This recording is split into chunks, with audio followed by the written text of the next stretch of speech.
Takes more than hormones to fix our hormones. Lifestyle, nutrition, and hormones are about maybe 10% of it. Progesterone has gotten such a bad rap. And because the only bioidentical prescription form we had was prometrium. And pharmaceuticals, if they can't patent a bioidentical, they have to patent the delivery system the bioidentical is in. I use progesterone before I get on stage to speak. I want to be extra quick with those answers. When I started, I would use compounded hormones first post-operatively for patients who had sling procedures and atrophy. I always put them on vaginal hormones and DHEA and testosterone specifically.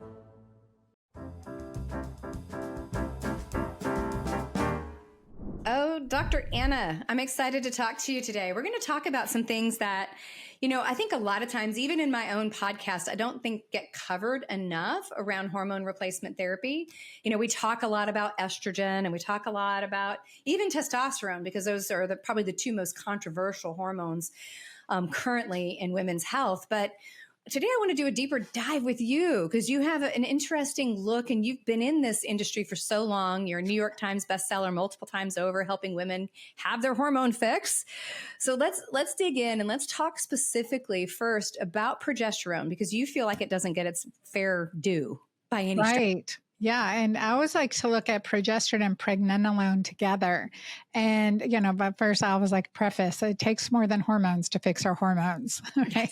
It True. really does. It takes more than hormones to fix our hormones. So, I'm very passionate about that. Lifestyle, nutrition, nutraceuticals, all of the key factors that really help. And hormones are about the maybe 10% of it, 5 to 10%. And so, but progesterone and pregnenolone, because progesterone has gotten such a bad rap over the years, right? It really has. And because progesterone form best absorbed, we had the only bioidentical prescription form we had was prometrium for the longest time, and it's generic. So now we can get generic progesterone and that's all good. But you know how research is, if in pharmaceuticals, if they can't patent a bioidentical, they have to patent the delivery system the bioidentical is in. So the bioidentical estradiol patches or vaginal rings and things like that, and the prometrium, the oral capsule. And so not a lot of money is invested into it as far as the research, because you go generic and pharma's not going to make a lot of money potentially off of it. So that's been a great disservice to women before, during, and after menopause. And when I look at the mother hormones derived from cholesterol, very good cholesterol, so good for us and good amounts. But when, progesterone and pregnenolone are derived from that, sometimes pronounced pregnenolone. And when you put it into your chat, I'm like, have you guys heard of pregnenolone or whatever? Everyone can listen, can try that. It'll be like pregnant alone.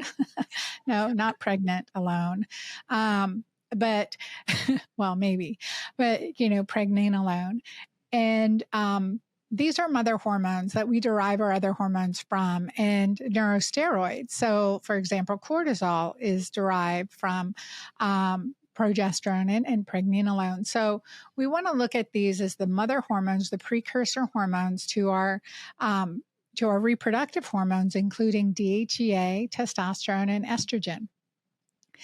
But with, the HERS trial and the Women's Health Initiative, they use synthetic progestin, sometimes called a progesterone. So they use progesterone and progestins interchangeably. So it becomes very confusing for our patients and our clients and our listeners.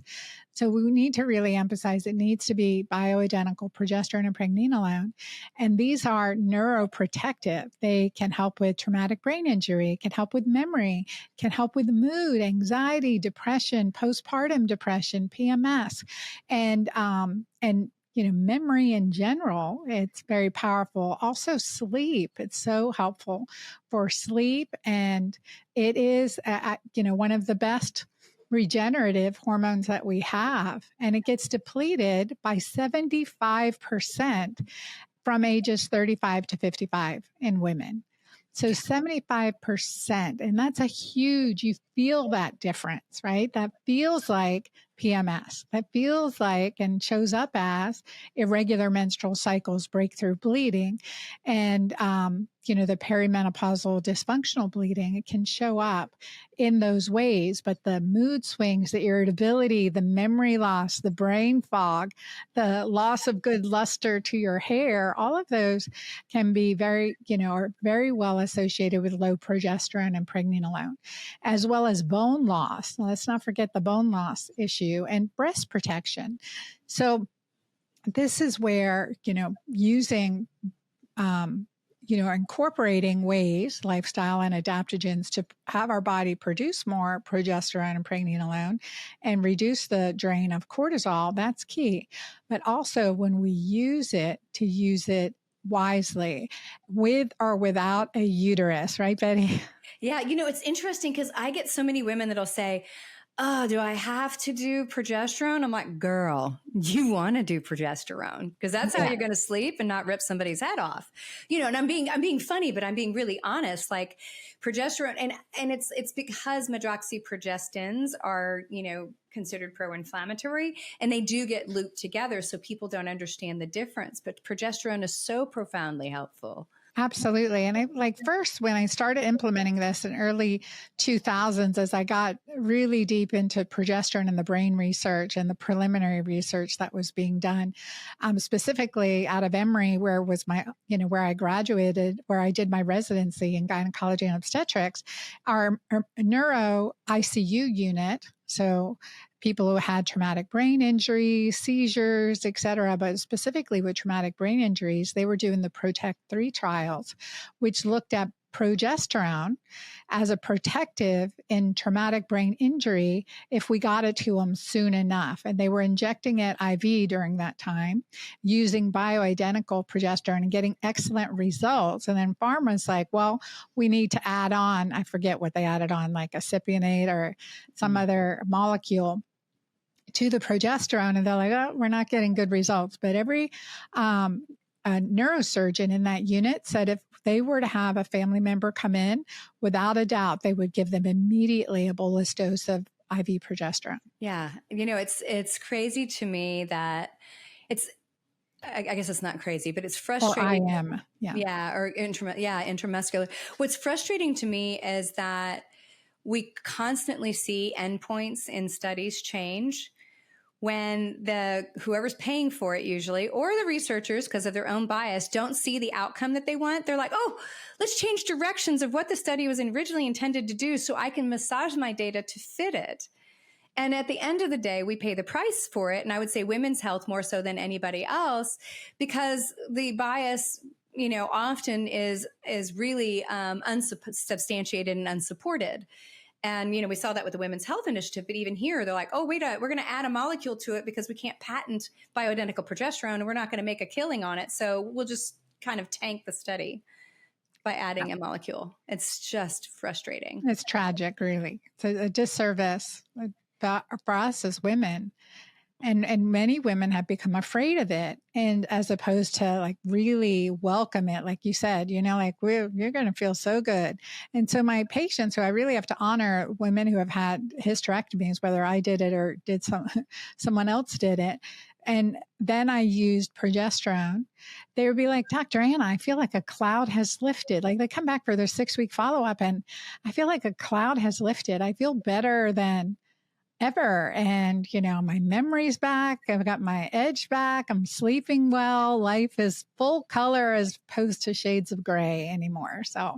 And I'm like, okay. And that really helped me look into more of the research on progesterone in the brain, the neuroprotective effects of progesterone. And that, of course, led me to pregnenolone. Like, okay, well, let's look at these mother hormones and what's happening. And both work very well for memory, cognition, brain protection, And again, you feel the difference. You typically will feel the difference. Yeah, and I think it's really cool. Let's dig in a little bit on pregnenolone because, like you said, it is a precursor. So it's like, the parent to all these other ones. But the other beautiful thing is it is something that is actually, at least currently in the United States, considered an over-the-counter supplement like DHEA that can be helpful, but I don't think it gets its fair due. I don't think people recognize that it has a significant impact for memory. And even if somebody's like maybe not even looking at hormone replacement therapy, maybe they're early perimenopause or not there yet, pregnenolone has application, even if we're not talking about menopause at all. Absolutely. Absolutely. And it's one of the reasons, like on my balance cream, that I combine both progesterone and pregnenolone together, of course, with some anti-aging skin goodies, like some essential oils and tripeptides. But so, I incorporated that in together because they do work hand in hand. Yeah. Yeah. It's so important. So it's a significant molecule for memory and focus. And so even if somebody's not considering hormone replacement therapy, pregnenolone can absolutely be used for all of those areas, even long after menopause. Because I'm sure I know you get this because I get it every day is, oh, I might be 65, 70 years old. I've been told I can't do hormone replacement therapy. So therefore I can't have any benefit, which isn't true. I got to tell you, I've been doing this a long time, and you were kind just to say a long time, but over 30 years. So been doing this a long time. And I had, my practice I established in Georgia back in 1999. So 25 years ago, and probably at age 48, 50, I started using for this one patient I'm thinking of. She's 65. She turned 65 last year. And her gynecologist because when I moved out of Dallas and closed my practice, so I was just like, keep on your prescription. She can fine tune it as time goes. And she never changed it, not once. And the physician just kept refilling the combination. I gave her troches. So these are, like basically lozenges dissolved between the cheek and gum, really easy for a busy, so she's a psychiatrist. So she has an MD degree. She's a psychiatrist, very knowledgeable, very smart, believes in hormones for mental health and all these good things. So she's been on her prescription. So she called me last year and she said at the holidays, I was coming for holidays back to Georgia. And she goes, I really need your help. Last year, the gynecologist said, I'm not giving you any more hormones because you're 65 now and there's no research. I was like, wait. We just published the 10 million women study was just published in Medicare patients, right? Medicare patients. And I said, look, I have no problem with doing this with you, very good, absorb in the, orally between the gum and the mucosa. So you do get some oral absorption, but it's mostly transbuccal. So you get this bypass of the liver and any reduction in toxic metabolites that way versus taking a pill. So I'm like, we're very safe with this. And so the year before, she begged her gynecologist just to refill the prescription. She did for that one more year. So this year she's like, she'd been off it for 3 months. She goes, I can't function. I can't think. I'm like really, really struggling and we need to fine tune this. So, I did her labs and put her, back on an adjusted dose of her hormones really. And she's like, oh my God, like, energy, feel good, thinking, I can get through my charts in a third to a quarter of the time that it took me to chart before. And I was like, okay, that's tangible difference. Yeah. That is a tangible difference. And I get it because, certain things, like I use progesterone before I get on stage to speak. Like I want to be extra quick with those answers and just become really a part of a regular routine and regular, for me, skincare routine, because I created the topical, but also, that nighttime routine when you're adding in the oral progesterone at night and that, game changing in cognition, really. Yeah, I was talking to one of our telemedicine patients who's in her 70s. She's an ex-ER nurse, and, had never been on hormone replacement therapy, was relatively healthy, doing all the right things, right? Very functional medicine driven, and got on hormones and titrated slowly. And she was just like, I had no idea how poorly I was sleeping, Because she kept blaming it on, oh, it's because I have been a nurse. I was an ER nurse overnight for so long. My body's wired for it. And I'm like, no, it wasn't. You just did it all the way through menopause. You had no idea that you just continued. And even though she had been retired for a long time, but she was like, oh my God, I'm sleeping and I can handle the stress of my life so much better because she's in a caregiver role and all these other things. And I think so much of the time we get used to, as women, because we're so busy carrying the load for everybody, feeling crappy. And because it's gradual and sort of ongoing, we don't notice how bad we feel until we have the opportunity for someone to help, whether it's progesterone and pregnenolone or full hormone replacement therapy, to actually feel the difference. And I think that's a travesty. We get so used to just feeling like crap. So true. And powering through. How many times do we hear that statement? I'm just powering through, my day, powering through sex, of just having to check that box and get it done because we're so driven and really, able to do it, but it's a struggle. And then when you're like, ease and flow, that's nice. And we do, again, that's, I want to emphasize, that's the 5 to 10% of it. It's the lifestyle things that we do, but this is game changing. Yeah. And I always told my colleague, the psychiatrist, about this, as well as my patients. And when I teach, we wouldn't ever stop thyroid hormone or insulin because of these bioidentical hormones, because of someone's age, right? There's no precedent for that. No. It makes no sense to say, okay, now we're not giving it to you. Like, not if the delivery system is safe and you're using bioidenticals, we can feel really good about it. No, absolutely. Absolutely. So that brings me to another point. So before we got on this call, this podcast interview, we were talking a little bit about kind of the other things that people sort of gloss over. So I think there is a huge push to help women understand hormones are not dangerous, and that this should be part of your care, looking at your longevity. But there's also just the responsibility of hormones or not. It's not like all of a sudden something magical happens and you go through menopause and everything down below the waist is no longer important, right? The importance of still continuing to do pap smears and, a vaginal pap smear and like that. Yeah. I mean, like those parts still exist, just like the rest of your body. They didn't fall out of your body, right? So let's talk about that, because I think people miss that. People miss that vaginal care is still vaginal care, hormones or not. Right. And I am very passionate about that because I was, I've always been passionate about it because early in my practice, I had, in the same year, I think it was 2000, I had 2 women come in to my rural practice in Georgia and say, and be diagnosed. I diagnosed them with one with a vaginal cancer, another with a vulvar cancer. And they hadn't had anyone examine them for 20 years. And so like they were maybe in their 60s or early 70s, late 60s at the time. And because they're told, well, I've had a hysterectomy or I'm post-menopause and I don't need pap smears anymore, and no one's looking. And it's so important. I really do believe that vaginal health is as, if not more important than oral health or dental health.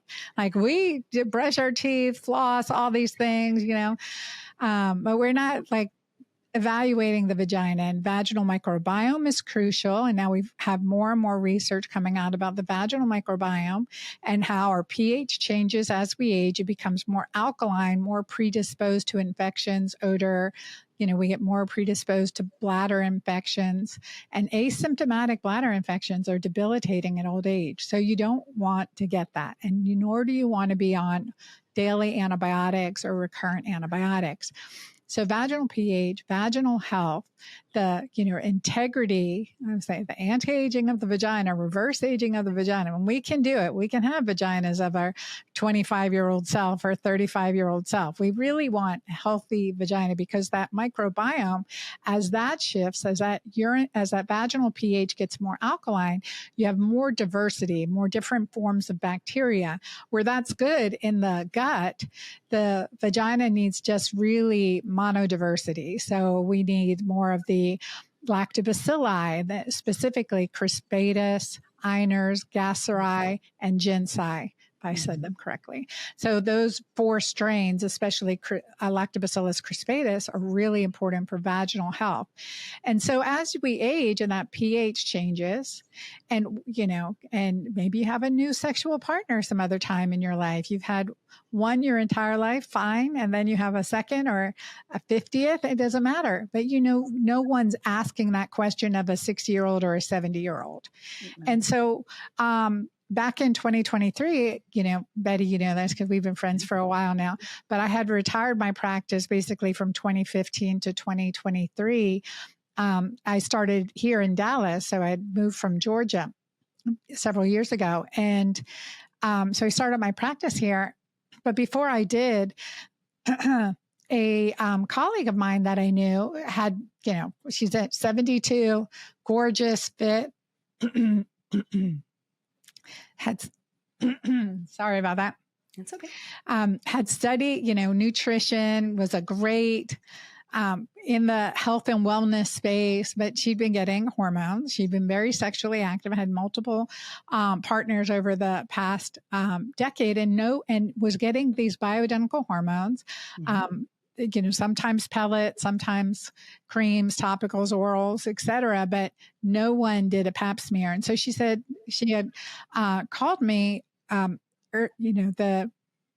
around winter of 2023 and said, Dr. Anna, I've been having this spotting. And I said, well, what did your gynecologist say? What did your hormone doctor say?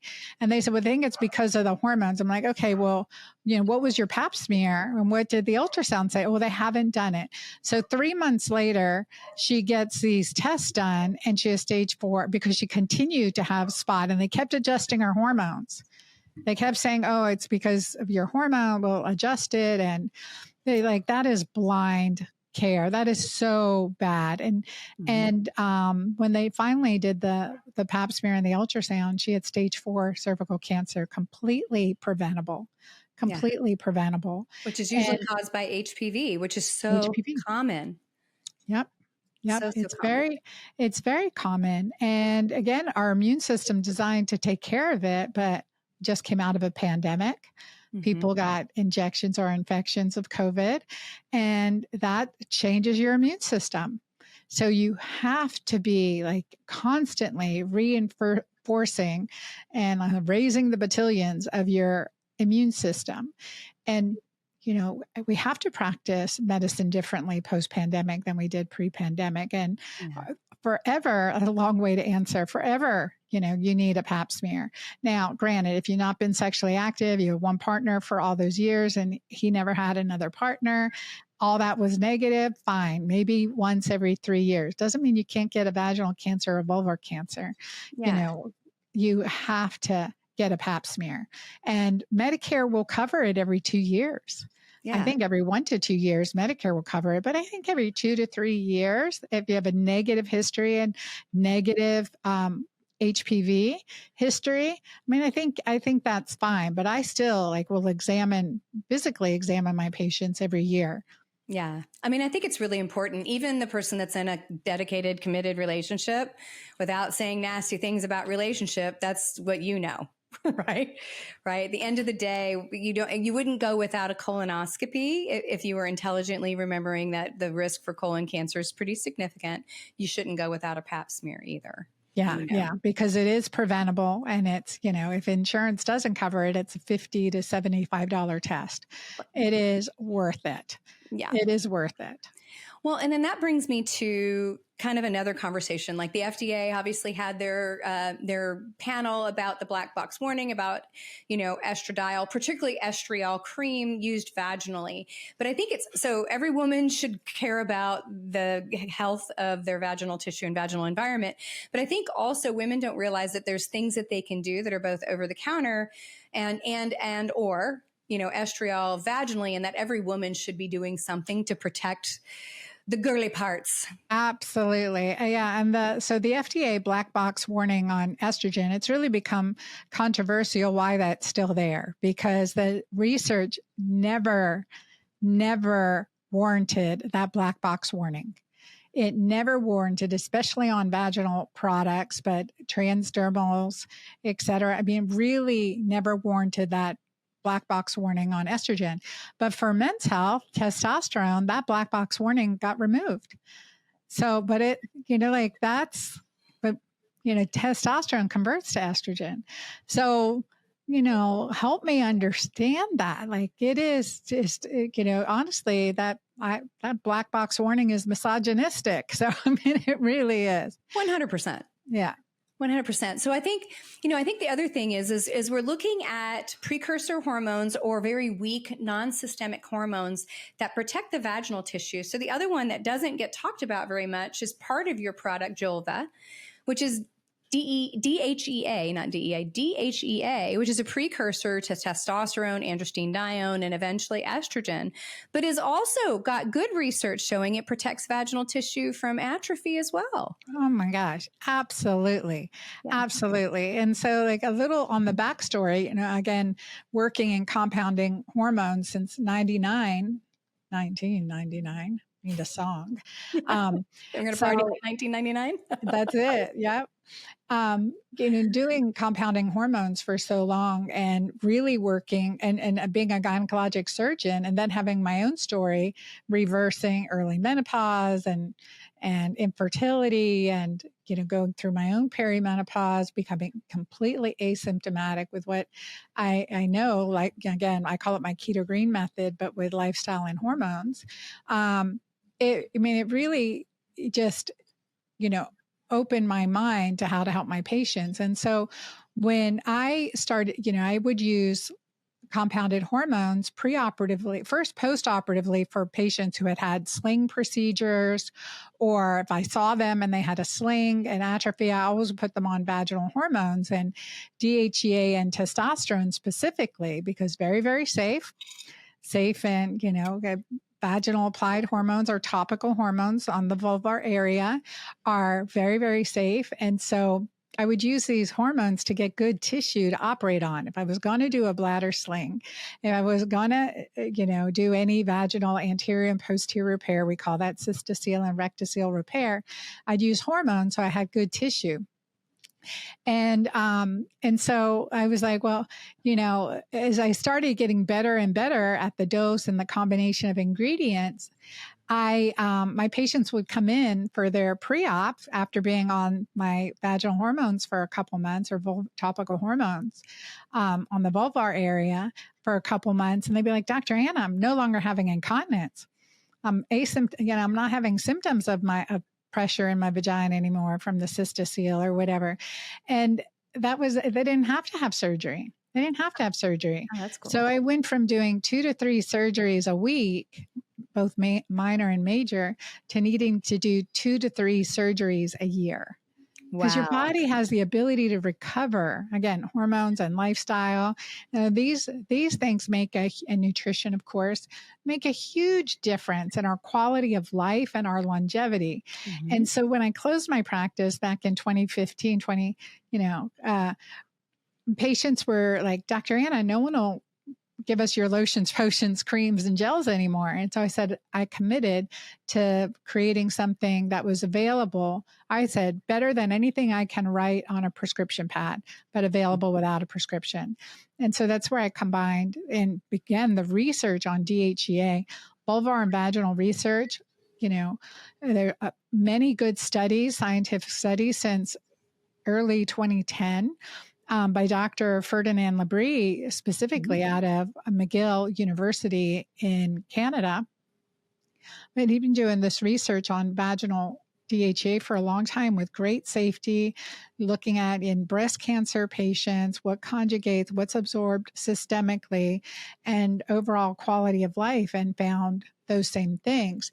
And so I have a patient now, she just turned 68. I have to keep adjusting her age because I've known her for a long time now. And she's been using my Jolva cream since it came to market in 2016. She goes, Dr. Anna, I have the vagina of a 25-year-old.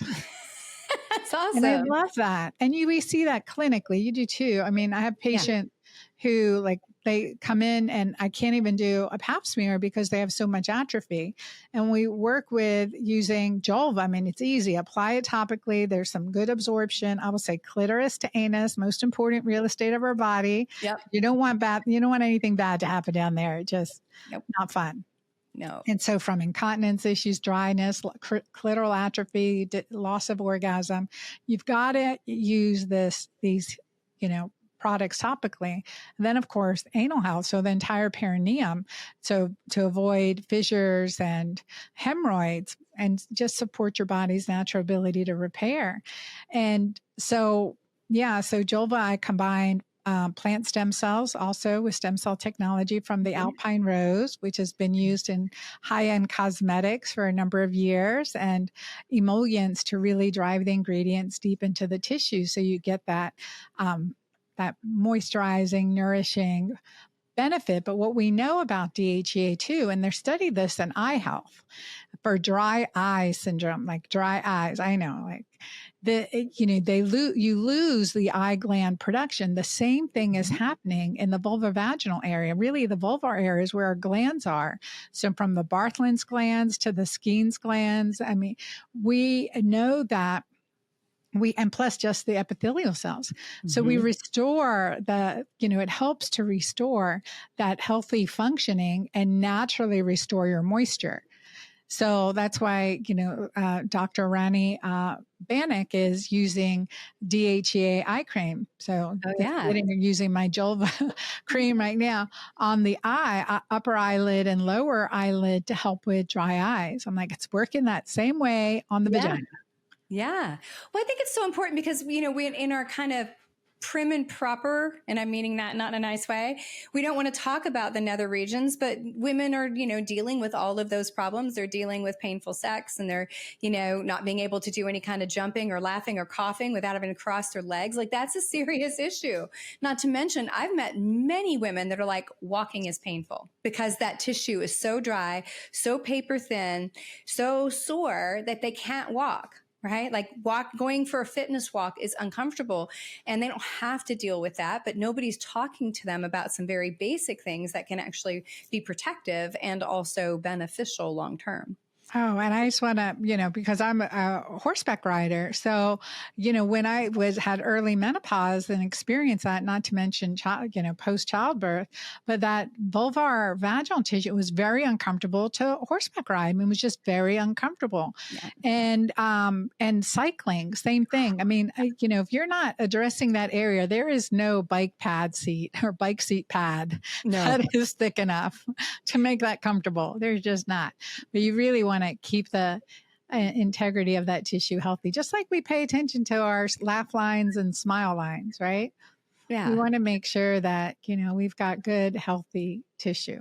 Yeah, absolutely. So that brings me to the last little conversation that I want to have, because you're one of the few people that talk about this hormone oxytocin. And we talked a little bit about sex, and sex brings on a ton of oxytocin, but oxytocin's a lot more than just pleasure. It's love, right? And it deserves its fair due.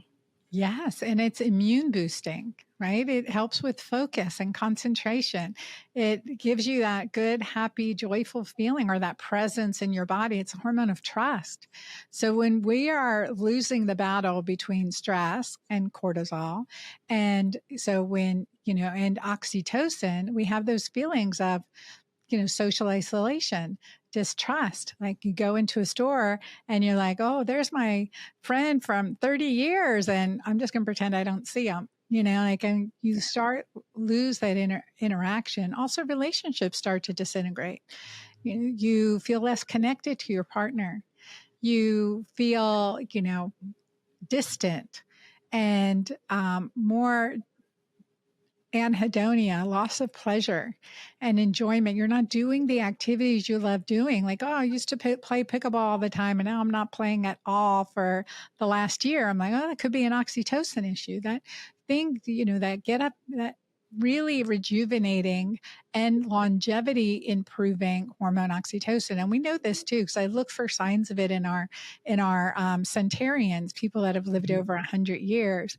And when you look at the research, in the book by Dan Buettner on the blue zones, you think, okay, well, they have community, they have faith, they're out in nature, they have good family connections, long lasting relationships or marriages. And these are all oxytocin increasing behaviors.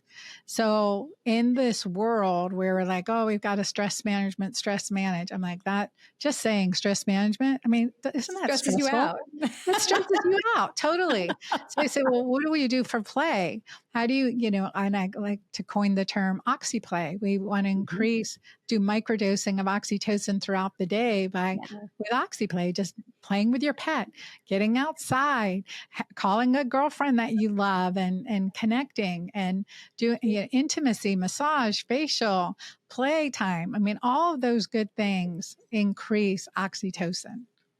Yeah. Yeah. I think it does deserve its fair due. It's It fair does. due. It is so important. We can make it ourselves in the greatest pharmacy in the world. That's within our own body.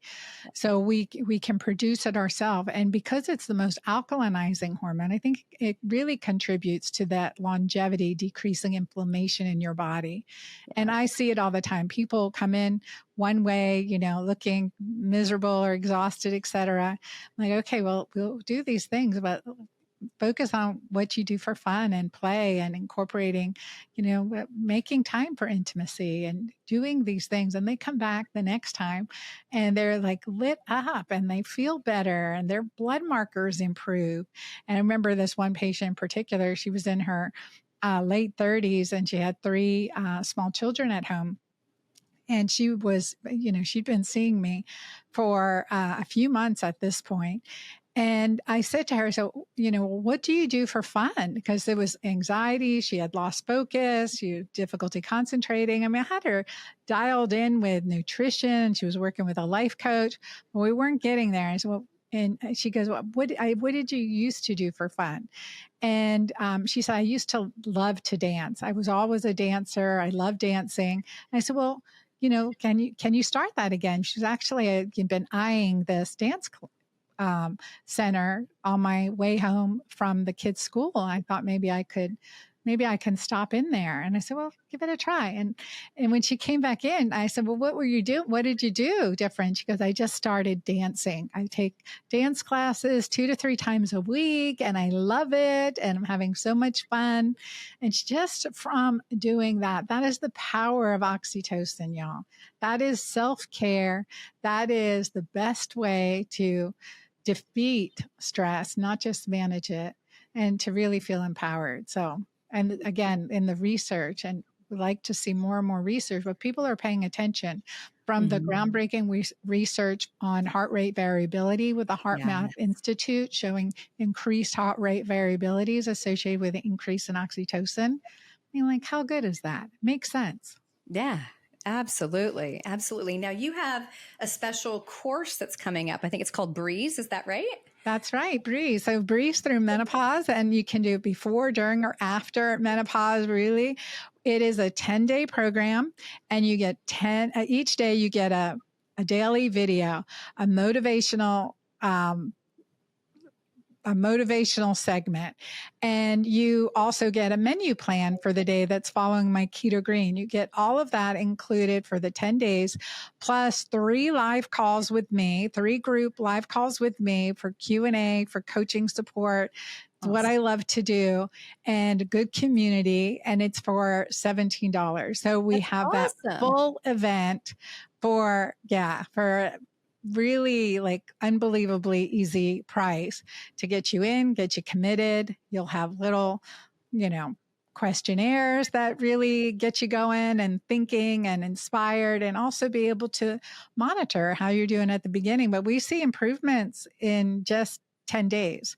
We Yeah. see oh my God, so many good stories. I mean, I just guarantee it. So Yeah. that is coming up. It is my Breeze Through Menopause program, and we'll have a link for you, Betty. Yes. And yeah, we'll put it in the show notes. We'll make sure that we have it. Yeah, I think it's important. We talk a lot about hormones, but it's the foundation that has to be there for the hormones to really work. They're the icing on the cake, not the cake itself. Yep. Yeah. Well, it's happening live, so I invite everyone listening to join us now. That's awesome. That's an awesome deal. So we'll make sure that we put that in the show notes and we'll have that in there so everybody can sign up. Dr. Anna, it's been so good. This is hilarious. We're really good friends, and we we do podcasts together or see each other at conferences because our schedules are so hard to coordinate. But I've had so much fun talking to you. Oh, always, always. Thank you for having me. Thanks for all you do. Yes, thank you so much. And thank you, everybody, for listening to Menopause Mastery on the podcast. And if you happen to be watching us on YouTube, don't forget to subscribe and like, and leave us a comment below on what you found to be the most valuable about this conversation. And then I'll be back with you next week.